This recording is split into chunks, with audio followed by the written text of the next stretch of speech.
Bir kishining boshi og'risa deganlar payg'ambar alayhissalom. O'zi yashayotgan joydagi tuproqqa qo'lini qo'yadi. Oldin qo'lini tiliga qo'yadi. Ho'l bo'lgandan keyin uni tuproqqa qo'yadi. Ha. Keyin olganda tuproq chiqdi, o'shani og'rigan joyga qo'yadi. Va aytadiki, turbatu ardina yushfa saqimuna biizni robbina deydi.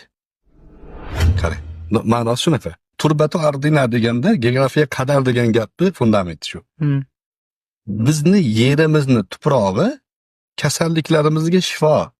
Allohning izni bilan deyapti. Mana shu hadisning sharhida ulamolar aytadi. Bu anaqada aytilgan. G'ars qudug'idan oldin aytilgan. Madinada G'ars qudug'i bor. Payg'ambar alayhisalom shu qudug'ini yaxshi ko'rganlar, shuni suvdan ichganlar. Hattoki vafot etsam shu bilan yuvinglar deganlar. Hazrat Ali shu suvni olib borib shu G'ars suvi bilan yuvishgan payg'ambar alayhisalomni. O'sha joyda bir kishiga shuni o'rgatganlar. Shu G'ars qudug'ini atrofiga tegishi shu tuproqqa tegishlimi deganda yo'q, turbatu ardina deyapti-ku. Ha? Bizni yerimizni tuprog'i. Demak, geografiya qadar. Menga meni tuprog'im shifo bo'ladi.